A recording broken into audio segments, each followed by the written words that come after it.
ಪಾಪ ಅತ್ತೆ ಹೇಗ್ ಮ್ಯಾನೇಜ್ ಮಾಡ್ತಾರೋ. ಇಲ್ಲಿವರೆಗೂ ನಾನು ಹೇಗೋ ಕವರ್ ಮಾಡ್ದೆ. ಈಗ ಸೆರಗ್ ತೆಗಿದೆ ಅವರು ದೊಡ್ಡಪ್ಪ ದೊಡ್ಡಮ್ಮ ಕೊಡೋದನ್ನ ಇಸ್ಕೊಳಕ್ಕಾಗಲ್ಲ. ಏನ್ ಮಾಡೋದು?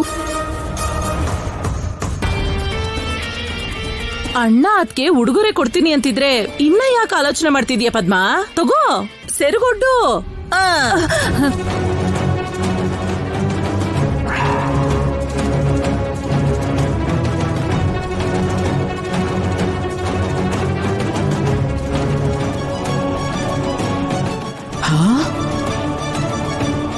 ಏನೇ ಈ ಅವತಾರ, ಮನೆ ಪದ್ಧತಿನ ಮರ್ತು ಹೋಗ್ಬಿಟ್ಯಾ?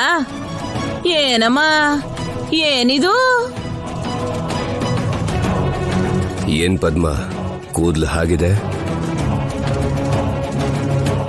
ಅದು ನೀವು ಬೇಗ ಹುಷಾರಾದ್ರೆ ಗುಡಿಯಲ್ಲಿ 3 ಮುಡಿ ಕೊಡ್ತೀನಿ ಅಂತ ಬೇಡ್ಕೊಂಡಿದ್ದಾರೆ ದೊಡ್ಡಪ್ಪ.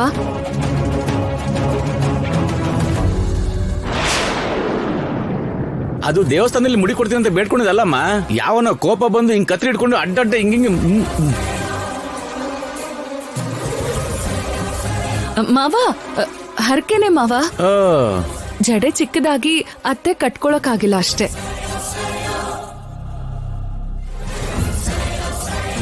ಇದು ಸರಿಯಲ್ಲ ಪದ್ಮ. ಇನ್ಯಾವತ್ತು ಈ ರೀತಿ ಹರಕೆನ ಹೊತ್ಕೋಬೇಡ ಪದ್ಮ. ಈ ಮನೆಯಲ್ಲಿ ಹೆಣ್ಮಗು ಅಂದ್ರೆ 4 ಜನ ಕೈ ಮುಗಿದು ನಮಸ್ಕರಿಸೋ ತರ ಇರಬೇಕು. ಊರವ್ರಿಗೆಲ್ಲ ಏನ್ ಹೇಳ್ತೀಯ? ಕೂದ್ಲು ಬಿಟ್ಕೊಂಡು ತಿರುಗ್ತೀಯಾ ಏನು? ಅಬ್ಬೋ, ಏನೋ ಒಂದು ಹೇಳ್ಕೊಂಡು ತಿರುಗ್ತೀನಿ ಬಿಡಮ್ಮ. ಇರೋ ಕೂದ್ಲು ಹಾಳಾಗ್ದಿರೋ ತರ ಹುಷಾರಾಗಿ ನೋಡ್ಕೋ ಪದ್ಮ. ಸರಿ ಬಾ, ಬನ್ನಿ ಭಾವನವ್ರೆ.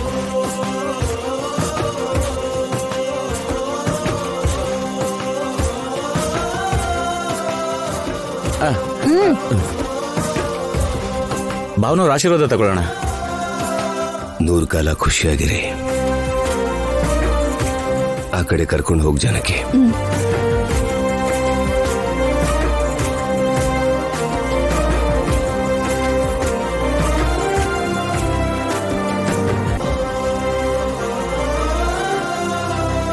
ಅತ್ತೆ, ಏನಿದು? ಏನಿ ಹೊಸ ಅಭ್ಯಾಸ? ನಾನೇನು ಮಾಡ್ಲಿಲ್ವೇ. ಮದ್ವೆ ದಿನ ಹೊಸದಾಗಿರ್ಬೇಕು ಅಂತ ಈ ಪಾರ್ವತಿನೇ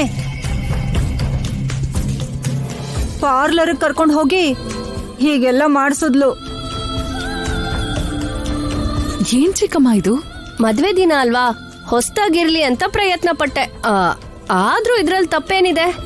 ನೋಡಿ ಎಷ್ಟು ಚೆನ್ನಾಗಿ ಕಾಣ್ತಿದ್ದಾರೆ ನಮ್ಮತ್ತಿಗೆ. ಹೌದೌದು, ಪಿಶಾಚಿ ತರ ಅಂದವಾಗೇ ಇದ್ದಾಳೆ.